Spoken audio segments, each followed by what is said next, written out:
Welcome to Elimu TV. This is your biology teacher, Catherine Nyoroku. I'll be teaching you biology form 2. To confirm that you're in class, you're with us, please SMS the number 21450 to confirm that we are together. Now, in form 2, I'll first of all give you the course outline, what we'll be covering, because we encourage the students to always read ahead of the teacher. So the first topic is transport in plants and animals.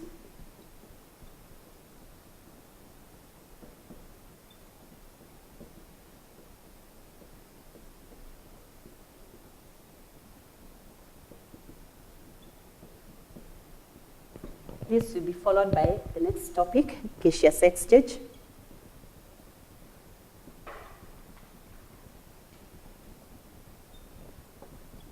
The third will be respiration.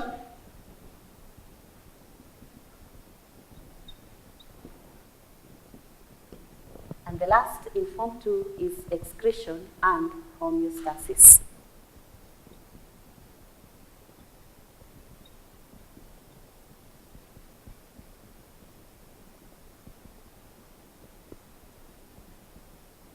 So having that, I want to believe that you follow along. So welcome.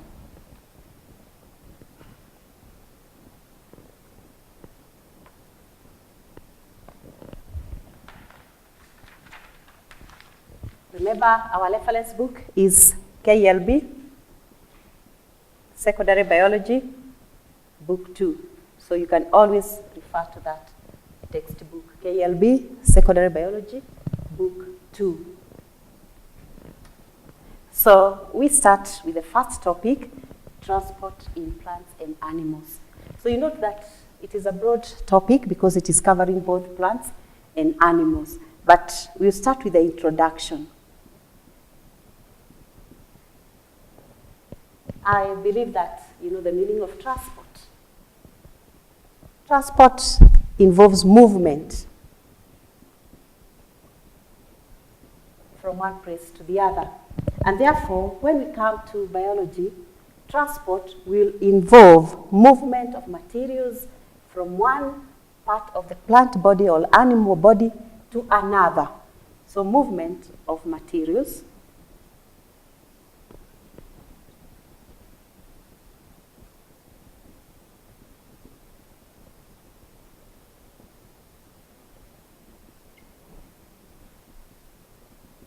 From one part of the plant or animal body to another. That is simply what it means. Transport from one place to the other. And therefore, we should ask ourselves, what are these materials that are moved? So the materials that are moved include nutrients and oxygen. These are materials that living things require for growth and development. At the same time, when they use these nutrients, that is the nutrients and the oxygen, to carry out metabolic processes,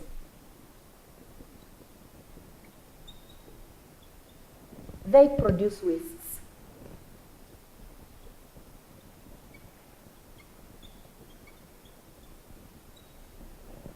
Meaning that these wastes have to be removed as fast as they are formed.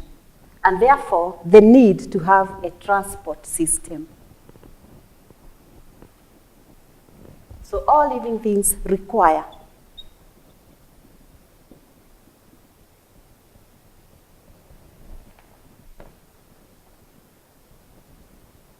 a transport system.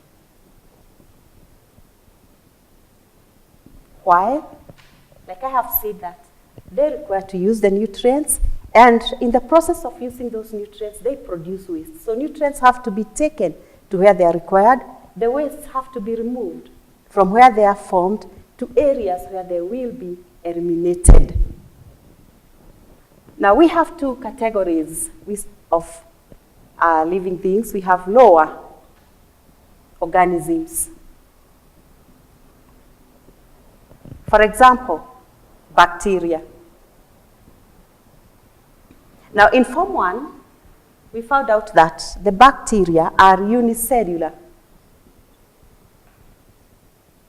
That is, they are single-celled. Being single-celled means that they have a large surface area volume ratio.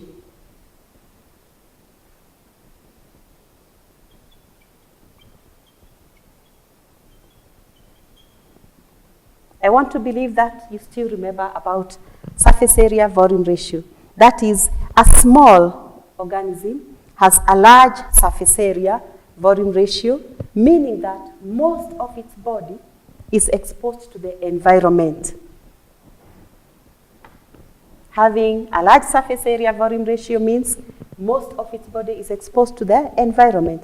And therefore, such lower animals, they rely on diffusion alone for transport. So they do not have a transport system. They rely on diffusion alone. So diffusion is sufficient to give them the nutrients, to transport the nutrients, at the same time to remove the wastes. So what about the higher organisms?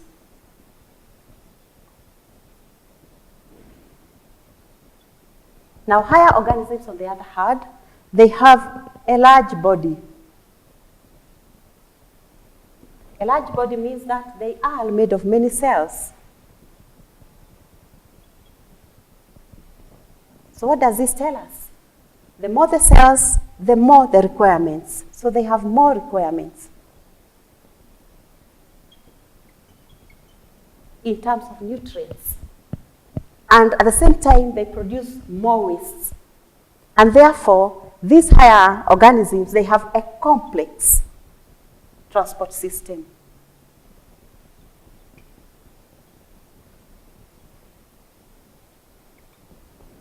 So they do not rely on diffusion alone. Diffusion cannot cater for their needs, and therefore they have a developed complex transport system.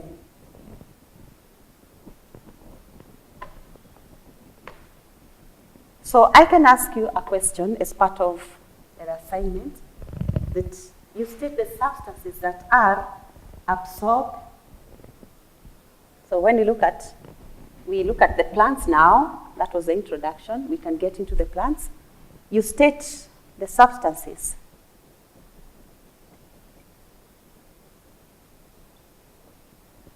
Absorbed by the roots. So that is something I want you to think about, and transported to the rest parts of the plant body. So I hope you keep remembering that question. So now we are going to concentrate on plants alone, and then later on we get to the animals. So we start with the simple plants.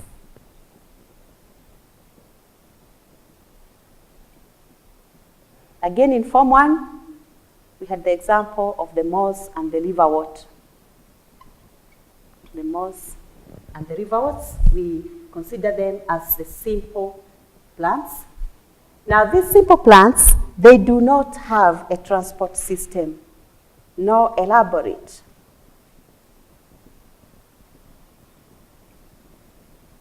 Transport system. Why? Because they are small in size.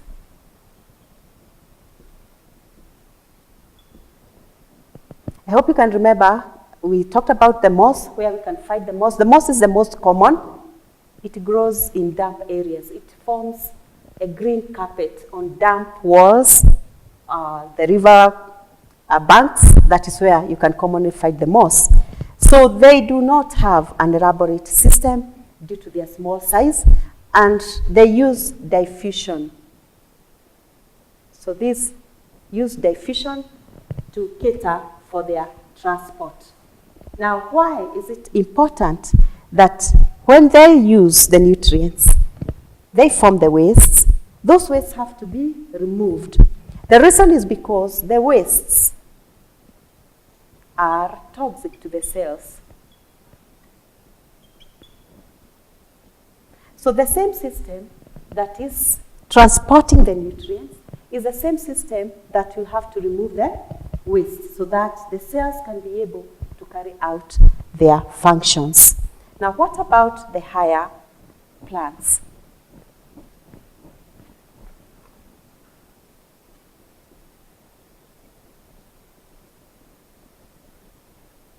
Now, higher plants, like we talked about, the higher animals, they have a complex transport system.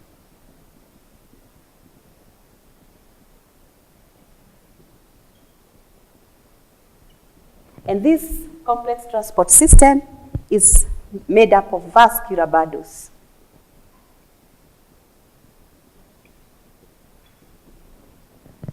So, what do we mean by the vascular bundles? This is a tissue that is made up of the xylem and the phloem tissue. Xylem tissue and the phloem tissue. This is what makes up the vascular bundle that is involved in transport in higher plants. So we'll take the xylem tissue. Now the xylem tissue transports water and mineral salts.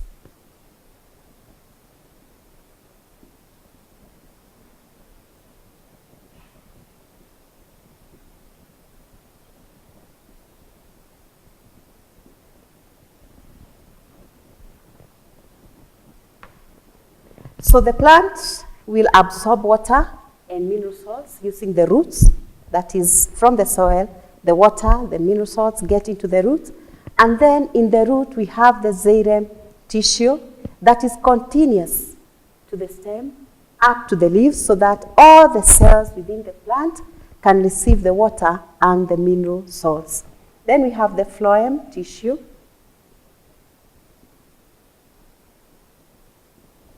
Now the phloem tissue is involved in transport of dissolved food substances.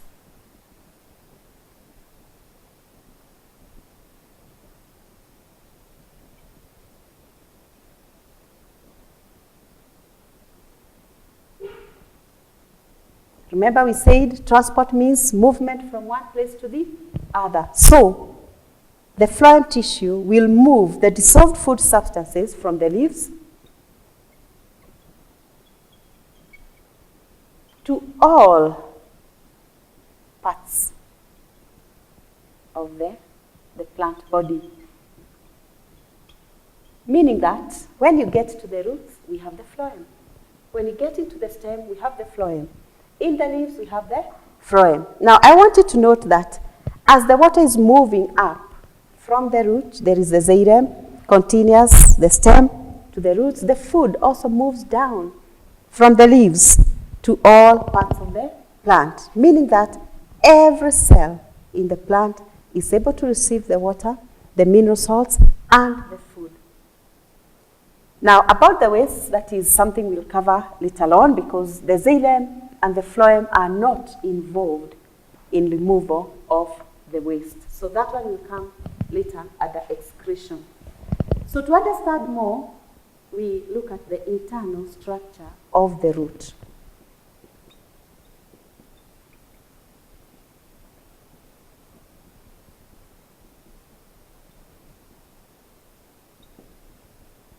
So before we get into the internal structure, we'd like to look at the functions of a root.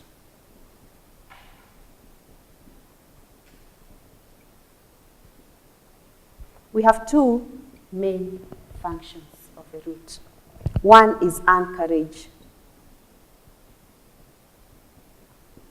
So what is anchorage? Anchorage means that it offers the plant firm support onto the ground. The other, and this is what we'll concentrate on, is absorption of water and mineral salts. Absorption of water and mineral source. So those are the two main functions of a root. However, we have other functions. There are other functions like storage and 2, breathing. We have breathing roots. Storage, they can store food. We shall later on look at that. So I want to go through the summary of what we have learned today. We have started by the introduction, where we have said that transport is movement of materials from one place to the other. And in this case, because we are dealing with plants and animals, it means that the nutrients, the oxygen, has to be transported from one place to the other, that is within the body of the plant or the animal. We've also seen the different types of organisms. We have lower organisms that have a large surface area, volume ratio, and therefore they rely on diffusion alone. We've looked at the higher organisms. They are complex, they are multicellular, so they cannot rely on diffusion for transport. So they have a well-developed transport system. Then we've started on the plants, and we have said that the higher plants, they have the vascular bundles for transport, and the vascular bundles are made up of xylem and the phloem. And I want to give you an assignment where you will state the materials that are transported by the vascular bundles. Materials that are transported by the vascular bundles, and the areas they are transported from and to. The areas, the materials are transported from, and where they are taken.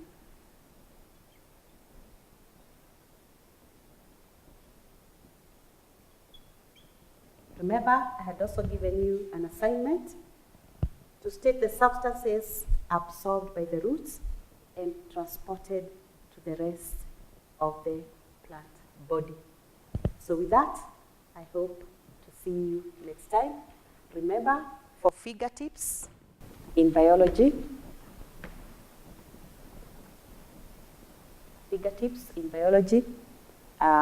this is Form 2. Bio 2, ESMS number 21126 to get your figure tips. I hope to see you next time. Thank you.